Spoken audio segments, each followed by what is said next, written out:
Enregistrement. Voilà, c'est bon. Ok, bon, parfait. Bon, alors bonjour à tous. Aujourd'hui, je vais vous faire une petite présentation donc sur la technologie donc au service de l'archéologie.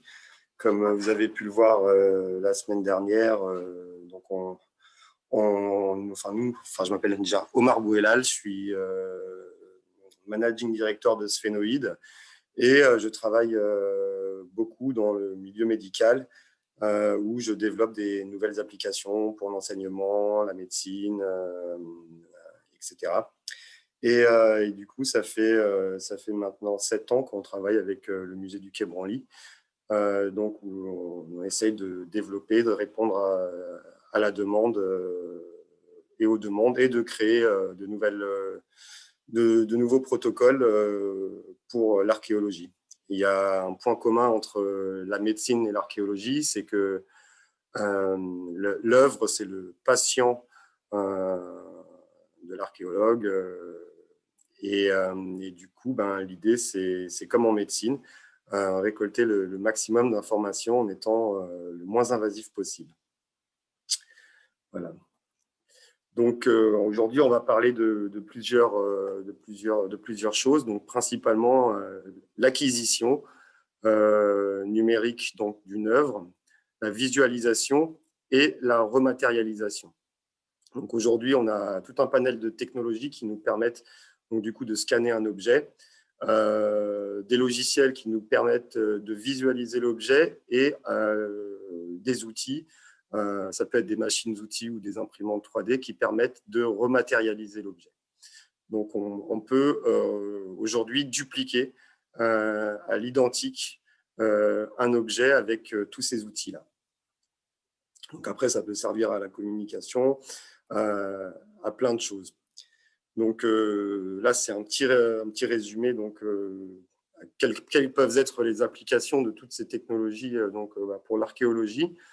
Donc, c'est, comme je disais tout à l'heure en médecine, avoir un maximum d'informations en réduisant le coût et le temps des fouilles, etc., à travers des scanners, des IRM, la photogrammétrie, le laser. Après, ça peut être des satellites ou des sondes aussi qui peuvent permettre de récolter certaines informations et donc avoir des fouilles de moins en moins invasives, de plus précises. Et une dématérialisation et une rematérialisation instantanée de l'objet. Donc là, on peut parler de double numérique et je pense que c'est quelque chose qui est vachement important pour voir l'œuvre évoluer dans le temps, parce que rien n'est jamais figé, tout bouge. Et donc, ces outils-là nous permettent à un instant T d'avoir toutes les informations sur un objet ou une œuvre. Donc, pour la restauration, c'est pareil. Ça nous permet d'avoir une lecture plus précise de l'histoire et de l'état de l'objet à restaurer, qui n'est pas invasive. Et du coup, après, il reste donc plein de choses à développer avec les imprimantes 3D aujourd'hui qu'on peut faire pour la restauration. Ça peut être imprimer des parties manquantes ou réimprimer le même objet pour voir comment on va travailler dessus. Et étant donné qu'en médecine, il y a plein de protocoles chirurgicaux qui se développent autour du patient, c'est intéressant de regarder ce qui se fait pour s'en inspirer pour la restauration. Donc, et ça a d'autres, donc les applications pour les musées, ça peut aller dans plein de sens aussi. Le transport d'œuvres, voir si une pièce est fragile ou pas, s'il y a des fissures, comment la transporter, comment l'exposer, comment la socler. Toutes ces problématiques-là qui peuvent être des fois catastrophiques si on ne socle pas la pièce de la bonne manière et que c'est sur un point de fragilité ou autre. Donc, ça permet aussi d'envoyer une expo par mail qu'on peut imprimer à un autre endroit, etc. Donc, je pense que dans les années futures, les outils virtuels, la réalité augmentée et la réalité virtuelle vont être de plus en plus employés dans les musées à partir du moment où les casques vont être de plus en plus abordables. Et ça, on va l'évoquer aussi. Et ça peut aussi, ces nouvelles technologies, être des nouvelles ressources économiques pour les musées. On peut s'imaginer voilà, d'avoir une expo et à la fin de pouvoir vendre des modèles imprimés en 3D, des pièces qui sont exposées lors de cette exposition. Et puis il y a d'autres nouvelles problématiques aussi qui arrivent avec ces nouvelles technologies. C'est voilà, si je peux faire des photos et recréer l'objet derrière, en soi, je peux pirater n'importe quelle pièce du musée. On avait déjà fait l'expérience avec Christophe, où je lui avais montré en prenant une succession de photos que l'objet, je pouvais l'avoir après en virtuel sans en demander l'autorisation au musée. Voilà, donc on va aborder le vif du sujet. On va commencer par un petit peu les aspects techniques. Il y a différentes techniques d'acquisition. On va parler d'acquisition interne pour tout ce qui est scanner IRM, donc qui sont utilisés pour voir à l'intérieur du patient chez les médecins et que du coup on peut aussi très bien utiliser pour mettre une pièce, pour scanner une pièce et voir ce qu'il y a à l'intérieur. Donc là, vous pouvez voir sur la petite vidéo une pièce qui a été scannée, une pièce du Quai Branly qui a été scannée. Alors pour tous les aspects techniques, les détails, etc., historiques, je compte sur Christophe. N'hésite pas à intervenir si tu as des choses à dire et si tu nous écoutes. Donc voilà, donc cette pièce a été scannée et donc au scanner, on s'est aperçu que la densité de la tête n'était pas les mêmes que celle du corps, et qu'à l'intérieur, il y avait des objets, donc des perles, qui avaient été cachés dedans. Donc ça a permis déjà de voir en termes de matériaux que ce qui a été employé pour le corps et la tête, c'était pas la même chose.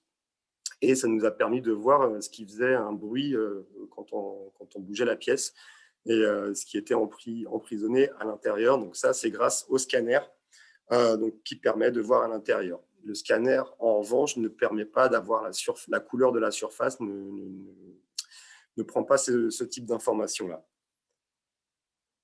Donc voilà, le scanner, voilà, c'est plus sur l'aspect technique, c'est du rayon X. L'IRM, c'est un champ magnétique. La photogrammétrie, c'est de l'image. Le laser ou le lidar dont sont équipés aujourd'hui les derniers iPhones, c'est des lasers aussi. Donc un point de laser qui est envoyé, qui revient et qui donne l'information. Les satellites, en fonction de ce dont ils sont équipés, ils peuvent avoir différents types ils peuvent être équipés avec différents types de technologies. En général, c'est du laser parce que c'est ce qui va le plus vite. Et des sondes, comme vous connaissez tous les sondes, les détecteurs de métaux, etc. Mais après, il y a plein d'autres outils qui existent dans ce type-là. Donc ça, c'est pour les techniques d'acquisition. Ceci est une petite vidéo qui montre une application qui existe malheureusement plus, mais qui avait été, que j'utilisais il y a quelques années, donc qui était gratuite et donc qui permettait avec des photos, avec quelques photos, voilà, d'avoir l'objet directement scanné avec sa texture et de pouvoir après sur Internet pouvoir le partager, etc. Alors aujourd'hui, il doit en exister de nouveaux. Je n'ai pas forcément les noms en tête, mais vous cherchez application photogrammétrie et vous pouvez vous amuser à installer ces apps et les tester chez vous sur des objets ou à l'extérieur sur de l'architecture ou sur des statues. Donc la photogrammétrie, donc c'est plusieurs séquences d'images qui permettent, en fonction de la densité des points lumineux, de recréer un objet. Et après, avec les différents softwares qui existent de modélisation, il y en a plein aujourd'hui gratuits aussi, et qui disposent de plein d'outils qui sont très bien pour la modélisation. Vous pouvez vous amuser aussi avec pour ceux que ça intéresse. Donc la photogrammétrie, le concept a été compris au début dès la Renaissance. Dès le début de la photographie aussi, il y a des photographes qui avaient fait, on peut voir ça dans certains musées, des appareils où, avec 2 photos, on donnait l'illusion d'avoir de la 3D. Et donc, en fonction des applications, on peut cartographier, prendre des grands espaces. Aujourd'hui, avec les drones, on peut équiper les drones d'appareils photo et se déplacer autour d'un objet, même que ce soit une église, une cathédrale, etc. Et on peut du coup acquérir ces données-là. Et après, avec des logiciels, recomposer un mesh, un volume en 3D avec la texture. Donc voilà, ça va de l'appareil photo à des outils dédiés. Il y en a qui vont de 100 €, comme le Sense, à après 3 000, 5 000 €, ou encore plus précis, comme on avait vu la semaine dernière avec les empreintes optiques. Donc les empreintes optiques avec lesquelles on s'était amusé en 2014 à tester justement pour la première fois sur des pierres qui venaient d'Irak, les possibilités. Donc on a les photos et ensuite on a le résultat. Le résultat derrière, donc là on peut voir sur l'image de droite que ça prend on a une empreinte digitale sur la pierre et on a très clairement l'empreinte digitale. Donc les avantages, on les avait évoqués la semaine dernière, c'est que c'est portatif, auto-alimenté. Et en termes d'ergonomie, on peut acquérir une pièce entre 1 minute et 5 minutes. Donc, que ce soit sur des fouilles archéologiques, au musée ou peu importe, c'est un outil qui est assez intéressant. Donc voilà, on en avait parlé aussi la semaine dernière. Ça permet du coup de communiquer quasiment en temps réel, quoi. On scanne l'objet, on peut, si on est sur une fouille archéologique en Grèce ou au Pérou, on peut tout de suite envoyer les données au musée et on peut travailler dessus. C'est non invasif, donc ça dégrade absolument pas la pièce et derrière, ça permet de récolter énormément d'informations. À ce qui me semble, c'est très compliqué de sortir une pièce de son contexte. Parfois, on n'a même pas le droit de ressortir l'objet des fouilles, on doit les remettre derrière. Du coup, ce sont des outils qui permettent donc d'avoir un double numérique directement. Donc après, voilà, ça peut être aussi intéressant pour des sites qui sont submergés. Pareil, on ne peut pas forcément sortir les pièces, on ne veut pas on peut pas les déplacer, on ne peut pas les sortir de l'eau aussi, puisque du coup, avec l'oxygène, on ne sait pas trop ce que ça peut faire.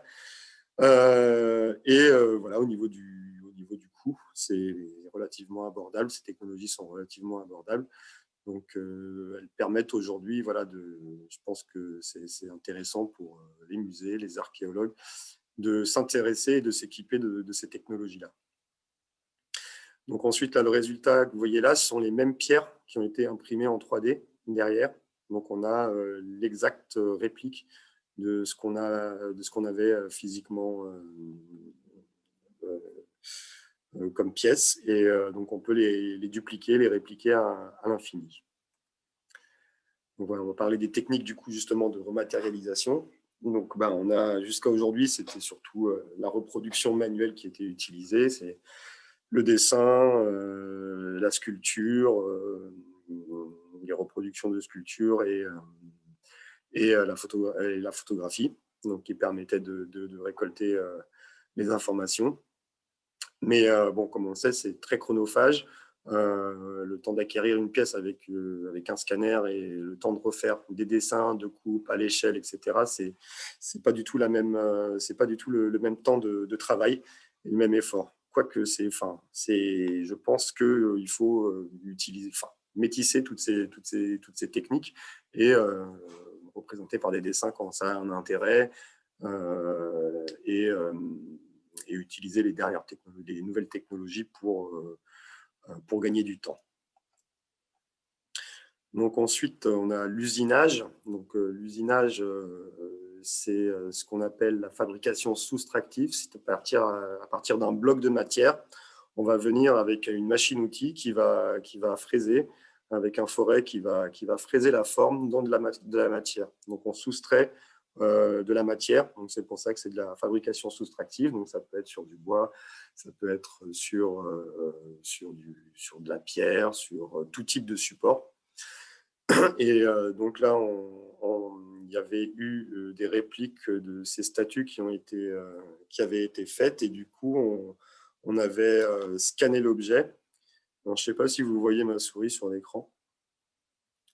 Donc, on avait d'abord scanné le premier objet qu'on voit ici, là, que je pointe avec la souris. Ensuite, on avait isolé toute la structure en bois. Puis, ça avait été usiné dans un bloc de bois. Et après, avec différents traitements, de la peinture, etc., ils ont pu faire la réplique exacte avec les mêmes matériaux. Je ne sais pas si c'était exactement le même bois, mais en tout cas, on reste sur de la matière bois. Et donc voilà, ça permet l'usinage permet de sculpter, en gros, sculpter avec une machine un bloc de matière. L'inconvénient du coup de cette technique, c'est qu'il y a des zones qui sont impossibles à usiner, comme on le voit sur la petite image ici. On ne peut pas, à l'intérieur des formes, faire des détails à certains endroits. Donc, on est quand même limité en termes de reproduction. Et c'est là où l'impression 3D a son intérêt. Du coup, l'impression 3D, à l'inverse de l'usinage, c'est de la fabrication additive, c'est-à-dire qu'on va rajouter du matériel et au fur et à mesure. Donc aujourd'hui, il y a plein de techniques qui existent différentes. Donc les premières techniques qui ont été développées dans les années 80, c'est la stéréolithographie. Donc en gros, on a comme sur le petit gif qu'on voit animé ici, on a un bain de résine, on a un laser qui va venir frapper la résine à certains endroits, la résine qui est liquide, et elle va la solidifier à l'endroit où le laser aura impacté. Donc ça fonctionne avec un système de miroir qui va déplacer le laser et il va faire couche par couche, comme ça ce laser va faire des points. Et au final, on voit l'objet qui va sortir de cette matière. Alors ça prend du temps, donc on ne voit pas sortir très rapidement, mais donc ça c'est une des techniques c'est une des premières techniques qui a été inventée dans les années 80. Ensuite est arrivé les techniques de SLS, où là c'est du frittage laser sur de la poudre, où là on a de la poudre et on a un laser qui vient impacter la poudre et ça va solidifier l'endroit où où le laser a tapé. Et les imprimantes à dépôt de filaments qui sont les plus connues, qu'on voit le plus dans les médias et qui sont surtout les plus accessibles aujourd'hui, qui coûtent le moins cher, où là, c'est un fil qui est chauffé dans une pointe d'extrusion et qui va, comme sur la petite animation, au fur et à mesure, qui va déposer de la matière. On peut comparer ça, si on veut, aux abeilles qui, quand elles font leur nid, etc., vont venir poser de la matière au fur et à mesure et former les alvéoles, etc. Et au final, on peut trouver ces mêmes principes dans la nature. Donc aujourd'hui, il y a énormément de technologies qui se développent autour de l'impression 3D et il y a plein de systèmes qui existent. Au lieu d'un laser, on peut projeter une image en UV aussi, ça c'est le DLP. Et puis bon, aujourd'hui, on est dans on va dire dans une recherche de fabrication le plus rapide possible. Là, sur le petit GIF, on peut voir une impression au laser. Là, on ne voit pas le laser, mais là où les petites formes grises se forment, donc c'est un lit de poudre. Là, le bac, il descend au fur et à mesure et ça rajoute une couche de poudre. Et donc l'objet se crée comme ça, couche par couche, au fur et à mesure. Aujourd'hui, on a aussi des technologies qui permettent d'imprimer différents matériaux et différentes densités à la fois. Donc, si on veut avoir du mou et du dur, c'est possible. Et on a des imprimantes qui impriment en couleur. Donc, ils peuvent mettre toutes les couleurs possibles et imaginables dans le spectre de la colorimétrie. Et donc, ici, dans cette vidéo, c'est la statue qu'on a vue au tout début de la première animation qu'on a vue, avec les perles qui sont enfermées dedans, qu'on a imprimées. Là, du coup, c'est cette technologie, donc c'est du jet d'encre. Enfin, c'est une sorte de jet d'encre, mais avec de la colle, donc qui vient sur un lit de poudre, qui vient colorer et engluer les parties qu'on peut voir ici à l'image. Donc ces parties-là, tout ce qui est en couleur, c'est là où la colle s'est déposée. Tout le reste, ça reste de la poudre. Donc la vidéo montre tout le processus, c'est-à-dire que là, on va à la fin, on a fini la production. Là, par exemple, on le voit, on vient aspirer toute la poudre qui n'a pas été utilisée, qui va être ensuite réinjectée dans la machine, donc qui va être réutilisée pour d'autres pièces. Et en gros, ben, c'est aussi un travail d'archéologie, on déterre l'objet du bac de production. Faut faire attention parce qu'à ce moment-là, la pièce est encore très fragile parce que la colle qui est utilisée n'est pas très, pas très solide. Du coup, la pièce est relativement fragile. L'avantage de cette machine-là, c'est que c'est une des rares machines donc, qui permet d'avoir la pièce qui sort en couleur. Vous allez voir comme une fois qu'on l'aura dépoudrée. Et donc l'impression 3D permet aussi de faire des pièces creuses. Alors avec le filament, on peut faire un œuf creux, mais là, si on fait un œuf avec cette technologie, ben, l'œuf, il y aura de la poudre dedans. Donc il faut toujours penser à laisser un petit trou pour extraire l'excédent de matériaux qui va être emprisonné. Donc là, on utilise un pistolet à air pour enlever délicatement la poudre de l'objet, donc qui, comme vous voyez, apparaît là directement en couleur. Alors là, c'est pas la couleur d'origine. On avait fait différents codes couleurs pour différencier les densités sur cette pièce-là. Mais on aurait pu très bien lier le scanner à la photogrammétrie et réimprimer la couleur de l'objet, de la pièce telle qu'elle est. Après, ça, en termes de texture et de couleur, c'est possible. Et après, si on veut que le matériau lui ressemble, parce que là, c'est un matériau qui est assez granuleux, on peut aussi le retravailler derrière, le poncer, le repeindre à la bombe ou utiliser d'autres techniques pour le rendre le plus semblable possible à l'original. Je vais avancer un petit peu parce que le dépoudrage, c'est un peu long. Donc là, on peut voir derrière donc, les petites perles aussi qui ont été imprimées aussi. Donc on a pu ressortir physiquement, enfin qu'on a pu ressortir grâce à l'impression 3D et qui vont permettre après du coup de pouvoir faire de la tracologie. Et ça a permis du coup justement en regardant la pièce et puis les traces d'outils qu'il pouvait y avoir sur les perles, ça a pu déterminer non pas la matière précise, mais en tout cas une gamme, un spectre de matériaux. Donc, voilà, ce serait quelque chose de plutôt solide. Je crois qu'il pensait que ça se rapprochait de la jade. Je ne sais pas, Christophe, si toi tu as l'info, n'hésite pas à intervenir. Donc, et ensuite, quand la pièce elle est sortie, un dernier post-traitement, on va rajouter de la... Pardon ? Je t'écoute, Christophe. Ouais, non, pas de souci. On verra, pour les discussions, on verra peut-être après, si tu veux. D'accord, ok, très bien. Donc, pour finir, pour que la pièce ait de la solidité, là, on met une sorte de super glue liquide qui va venir faire... Ça va chauffer la pièce. Là, elle passe à 60 degrés entre mes mains et ça va donc solidifier la pièce et ça va aussi faire rejaillir les couleurs. Donc ça, c'est pour ce type de technique qu'on a utilisé pour imprimer pas mal de pièces du musée. Donc tous ces outils permettent une lecture plus précise de l'histoire et de l'état de restauration de l'objet, donc de faire de la tracologie, donc comprendre l'origine des matériaux et aussi du coup la création de la pièce ou les modifications qui ont eu lieu ou les différentes restaurations qui des fois sont invisibles à l'œil nu ou qui ont pu avoir sur un objet. Donc là, ici, par exemple, c'était pareil, une petite statuette qu'il y a au musée, qui a été passée au scanner, et le bras qu'on voit en bleu.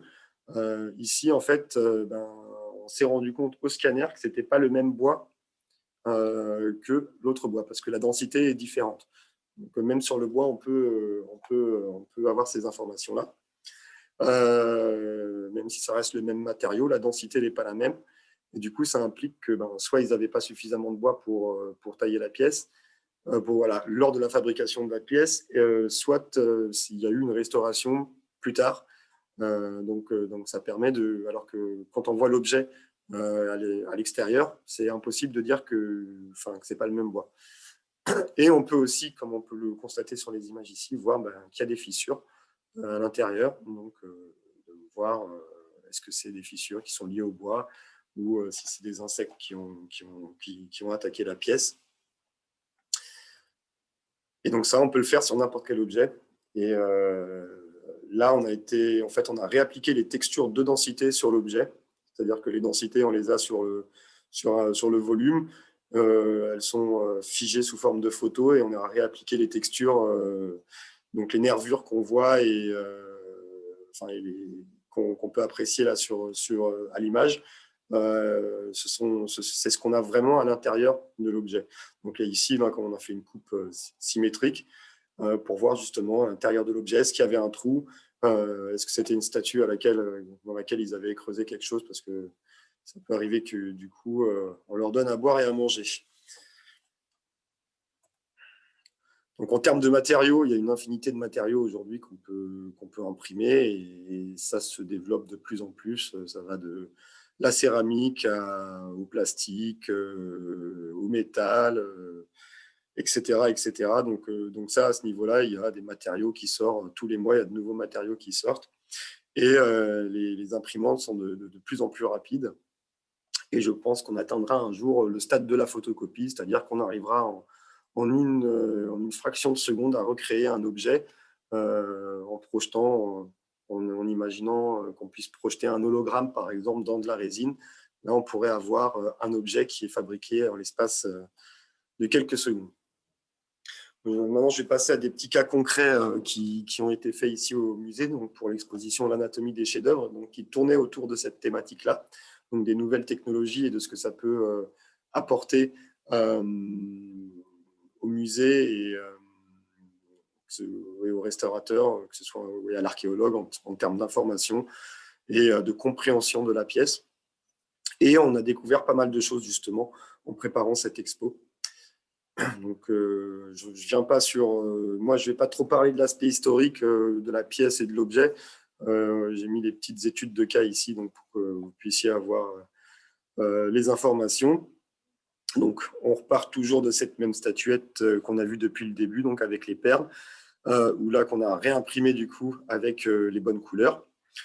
Et qui a été une des pièces exposées à côté de la pièce originale lors de l'exposition. Donc là, on voit très bien, on a parlé donc, de l'intérêt de ces technologies pour cette pièce. Là, on a pareil, celle qui avait été faite en bois, qui avait été usinée en bois, on l'a réimprimée en impression 3D.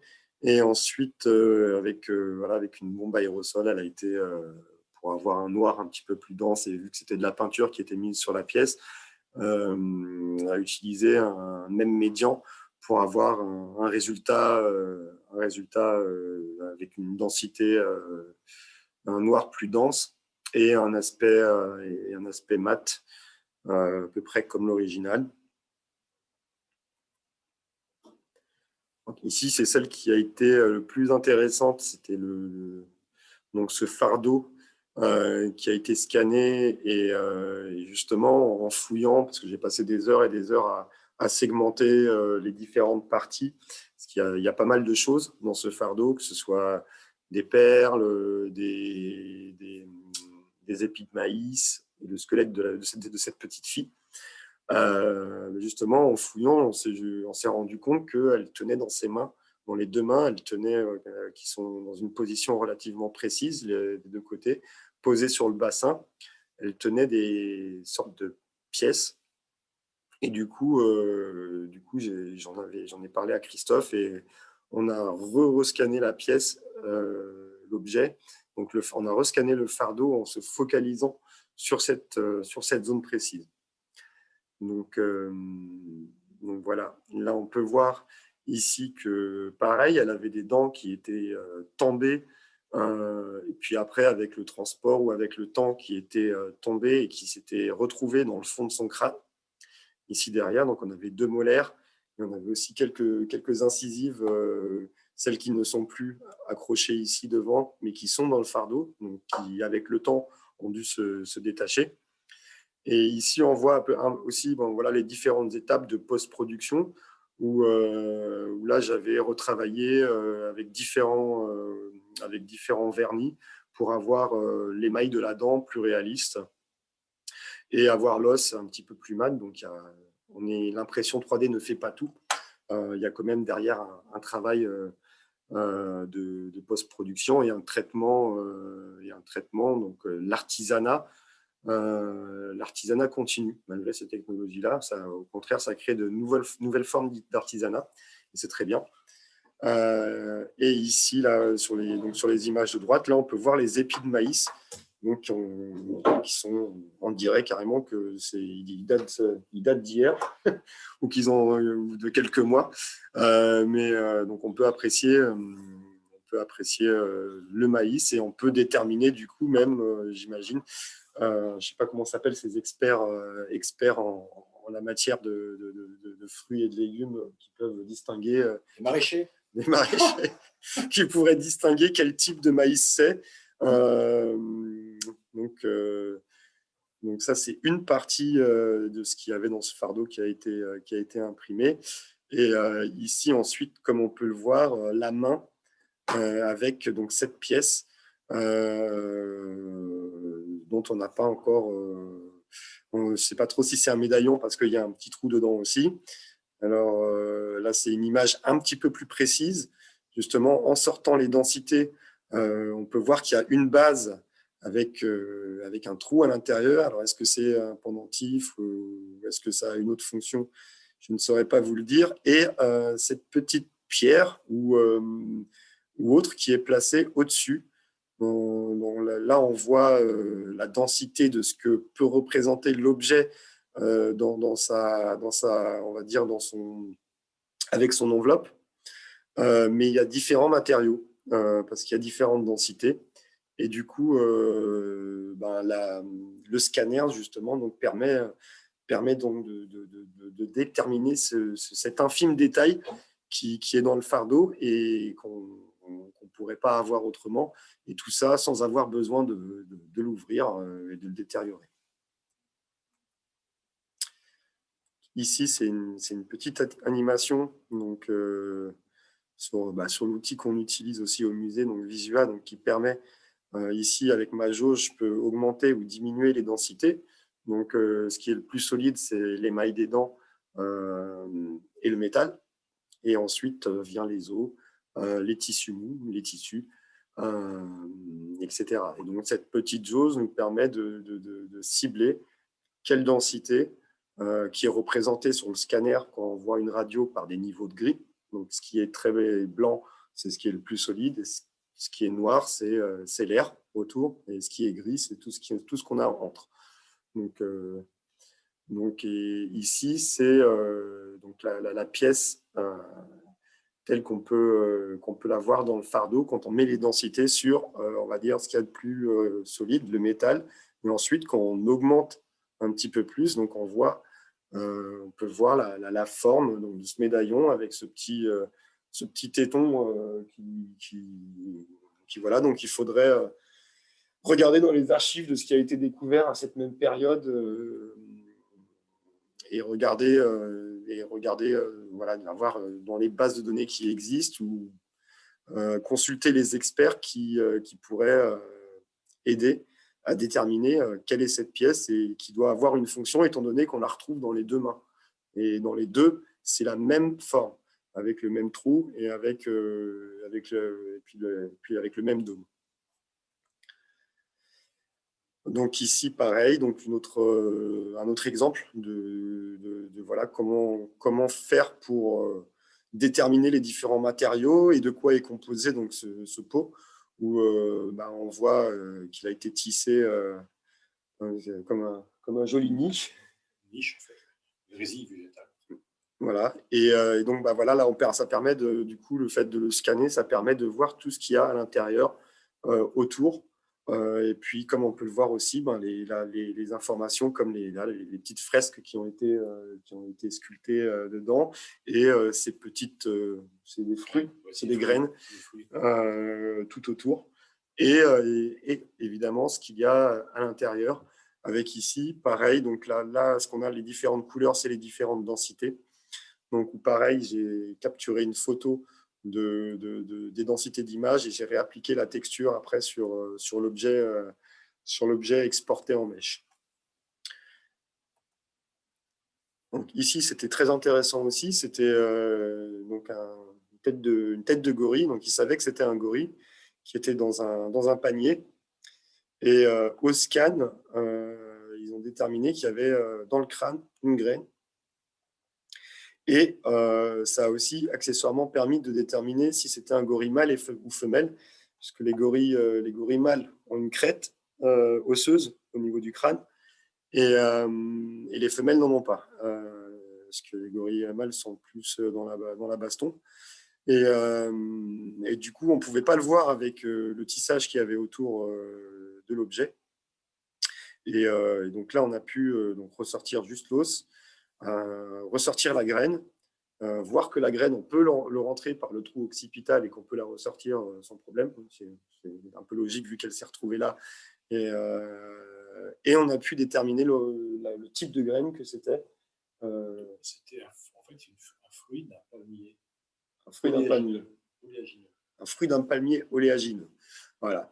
Donc voilà. Donc là, on peut voir justement ce qu'apportent toutes ces technologies. Est-ce qu'on aurait pu le déterminer avec le scanner juste, ou c'est l'impression 3D qui a fait que c'est l'impression 3D. Donc là, l'impression 3D a permis, parce que c'est vrai que des fois sur un scanner, c'est sur un écran, donc on n'a pas forcément la taille, les dimensions, on peut faire des mesures, etc. Mais donc là, le maraîcher a déterminé tout de suite quel type de graine c'était.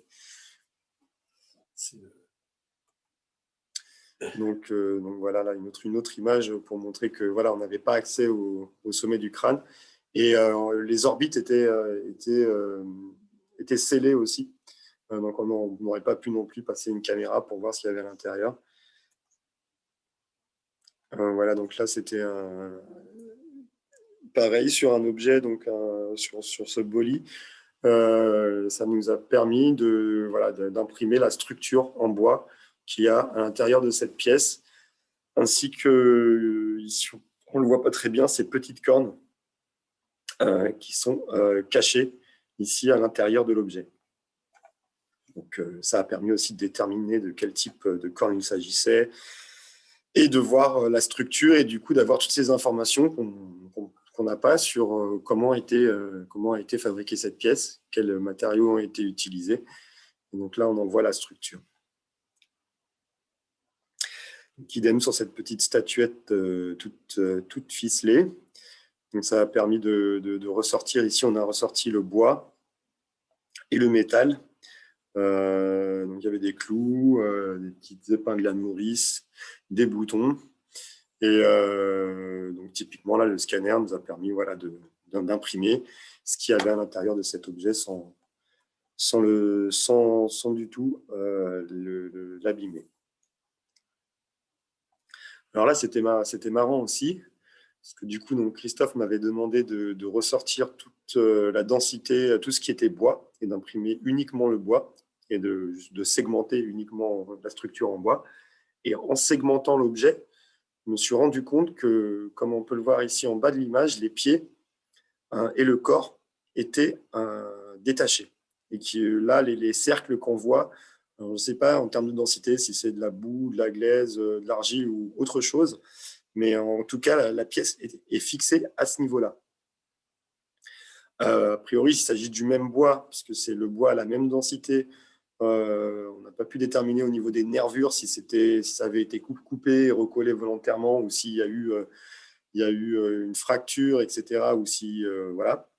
Mais du coup, donc, cette pièce qu'on voit là, ici, là, avec les tissus, avec toute la ribambelle d'objets qu'il y a autour, la structure uniquement en bois, donc c'est ça. Et du coup, le fait de réexporter et de travailler sur la pièce nous a permis de voir que l'objet était en 2 parties.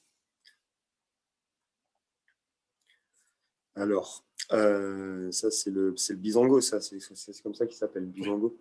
Donc ça, ce bisango, dans laquelle qui avait été scanné, où on avait vu qu'il y avait un crâne à l'intérieur, donc à la place de la tête. Mais il y a plein d'autres choses, et du coup, qui sont disséminées à l'intérieur du corps. Donc on a pu voir aussi la structure, les objets qu'il y a tout autour. Donc ici, on voit là au niveau du crâne, les parties au niveau des yeux et du nez, des dents sont des miroirs. Et quand on regarde un petit peu plus dans le corps, donc on peut voir qu'il y a des boutons, des fermetures éclairs, tout un tas de choses. Et il y a eu un truc très rigolo qu'on a vu aussi, c'est que le bisango a des baskets. Et donc, en regardant de plus près ces baskets, on a pu déterminer la marque et le modèle de ces baskets. Alors là, je n'ai pas l'image du modèle, mais je l'avais envoyé à Christophe parce que je l'avais retrouvé sur Internet. Donc, c'est une paire de Fila. Comme on peut le voir, c'est noté sur la semelle. Et c'est une paire de Fila à scratch où on revoit ici sur le scanner le logo Fila sur le scratch. Taille 45. Je ne sais pas si on voit la taille, mais on peut la mesurer. On pourrait très bien dire quelle taille c'est.